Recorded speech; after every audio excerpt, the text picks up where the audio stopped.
Assalamualaikum warahmatullahi wabarakatuh. Jadi materi selanjutnya itu tentang klasifikasi makhluk hidup. Jadi klasifikasi itu adalah pengelompokan makhluk hidup berdasarkan ciri atau karakteristik tertentu. Jadi makhluk hidup itu kan nggak semuanya sama ya, meskipun anak kembar pun dia pasti ada sesuatu yang berbeda. Misalnya ciri tertentu, misalnya matanya berbeda atau kulitnya berbeda, warna kulitnya berbeda gitu ya. Pun kalau misalnya kalian punya peliharaan misalnya ayam ya, meskipun kelihatannya ayam itu semuanya sama, tapi ada salah satu cirinya yang berbeda. Jadi makhluk hidup tuh tidak identik semua. Jadi ada beberapa bagian tubuhnya yang berbeda. Meskipun anak kembar ya. Lalu tujuan klasifikasi sendiri yang pertama itu untuk mendeskripsikan makhluk hidup. Mendeskripsikan makhluk hidup artinya misalnya kita lihat bunga mawar tuh kita deskripsiin, jadi bentuknya gimana, bentuk kelopaknya gimana, warna bunganya apa gitu ya, bentuk daunnya gimana, itu namanya mendeskripsikan makhluk hidup. Lalu kalau nomor 2 itu untuk mengelompokkan berdasarkan ciri atau karakteristik tertentu.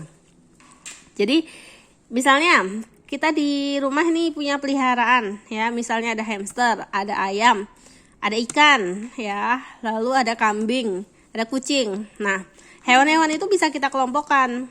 Jadi ikan pada kelompok sendiri karena dia hidup di air misalnya. Lalu kan ada hamster, ada kucing, ada kambing, itu dikelompokkan sendiri untuk hewan-hewan yang hidup di darat. Nah, yang hidup di darat dikelompokkan lagi. Kucing sama hamster itu dikelompokkan jadi satu kelompok, jadi hewan mamalia. Lalu kalau ayam itu dikelompokkan sendiri karena dia itu unggas atau aves ya. Jadi itu tujuannya klasifikasi. Nomor 3, tujuannya itu untuk mengetahui hubungan kekerabatan antar makhluk hidup. Misalnya kita tahu nih, kucing sama cheetah. Nah, ternyata mereka itu memiliki kekerabatan atau kedekatan gitu ya. Kita juga ada kabar-kabar tentang dinosaurus yang ternyata punya kekerabatan dengan ayam. Nah, itu bisa diselidiki melalui sistem klasifikasi ini. Lalu nomor 4 tentunya sebagai pembelajaran ya. Lalu selanjutnya tentang dasar-dasar klasifikasi.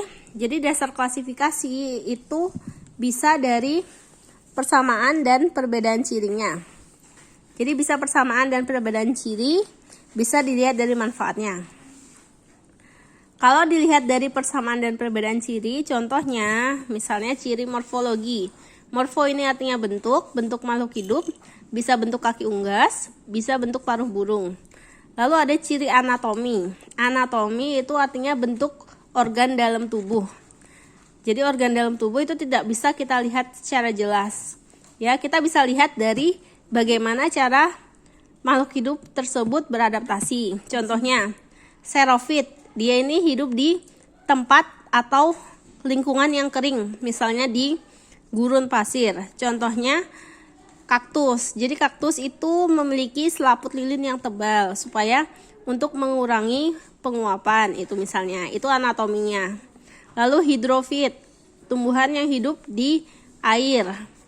Jadi hidrofit misalnya dia memiliki daun yang lebar. Supaya apa? Supaya dia bisa mengapung di atas air, itu contohnya. Lalu hygrofit, ini tumbuhan yang hidup di tempat lembab, contohnya lumut. Jadi misalnya apa hygrofit? Dia memiliki daun yang kecil ya. Terus memiliki akar yang serabut, memiliki akar serabut yang panjang supaya bisa menyerap air ya, karena hidup di tempat yang lembab. Udah, itu dari persamaan dan perbedaan ciri. Lalu kalau dari manfaatnya banyak sekali ya. Contohnya tanaman aja. Contohnya dibedakan menjadi tanaman obat. Contohnya kumis kucing sama sambiloto. Lalu ada tanaman sandang. Ya, tanaman sandang. Contohnya randu. Yang hasilnya itu kapasnya itu bisa dipakai untuk membuat baju. Kapasnya bisa dipakai untuk membuat benang lalu membuat baju. Lalu ada taman hias, ada bunga mawar, ada bunga jepun. Lalu tanaman pangan, tanaman yang bisa dimakan ya, contohnya padi, jagung. Tuh.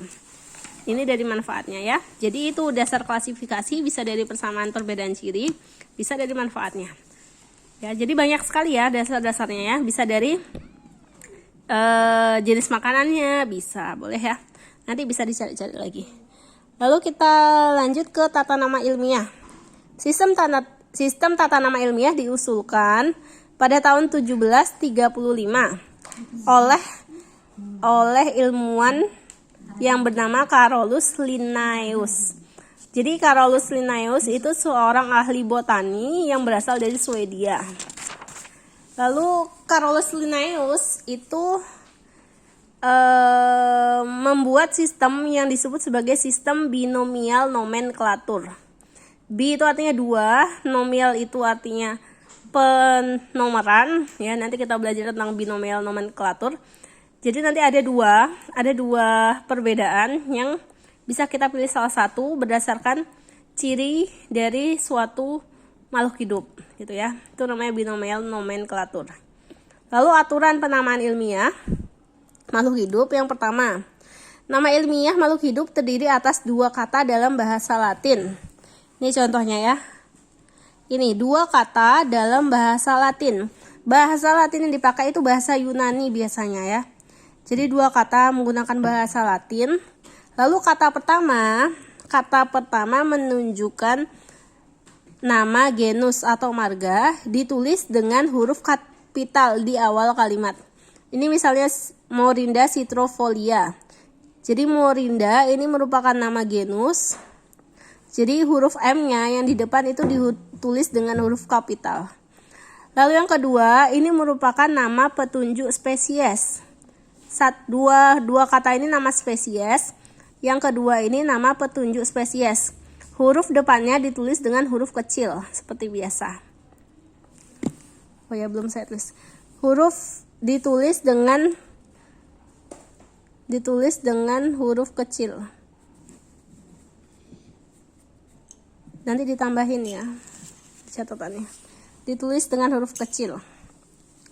Lalu kalau kalian tulis tangan, nama ilmiah ini wajib digaris bawahi. Ingat, wajib digaris bawahi. Tapi kalau kalian ngetik pakai Microsoft Word, pakai komputer, itu bisa pakai cetak miring ya. Jadi ini wajib digaris bawahi kalau tulis tangan. Contohnya aja ya. Buah mengkudu Morinda citrofolia. Kucing Felis domestica. Burung Columba livia. Nah ini Morinda citrofolia.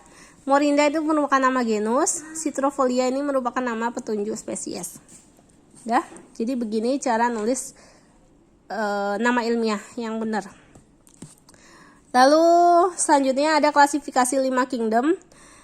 Yang ngusulin juga Carolus Linnaeus ya. Dijuluki sebagai bapak taksonomi dunia karena memperkenalkan sistem pengklasifikasian makhluk hidup. Jadi yang sistem klasifikasi yang paling umum itu yang 5 kingdom. Yang ada kingdom Monera, Protista, Fungi, Plantae, sama Animalia. Itu nanti kita pelajari. Sekarang kita belajar tentang tingkatan takson dulu.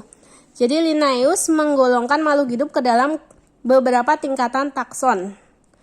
Ke dalam beberapa tingkatan yang disebut sebagai takson. Takson ini tingkatan-tingkatan ini ya. Ini namanya tingkatan takson. Ya. Lalu ada 7 tingkatan takson dalam sistem klasifikasi Linnaeus. Jadi ini tingkatan taksonnya. Yang pertama ada kingdom. Kingdom. Bahasa Indonesianya kerajaan. Lalu ada phylum. Phylum ini khusus untuk hewan. Divisio ini untuk tumbuhan. Lalu ada klasis atau kelas. Ada ordo atau bangsa. Ada familia atau suku. Ada genus atau marga. Ada spesies atau jenis. Kalian bisa cari di Google misalnya nama ilmiah atau tingkatan takson dari hewan kera misalnya, atau ini aja tingkatan takson dari burung merpati ya.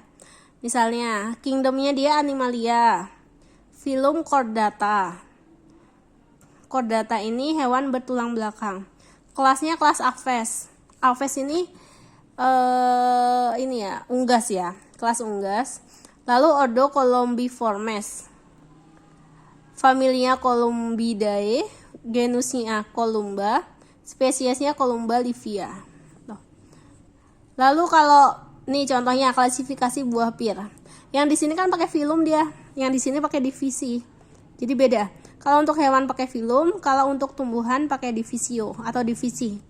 Jadi kingdomnya Plantae, tumbuhan, kerajaan tumbuhan, divisinya Spermatophyta, tumbuhan berbiji, kelasnya Magnoliopsida, ordonya Rosales, familinya Rosaceae, genusnya Pyrrhus, spesiesnya Pyrrhus communis.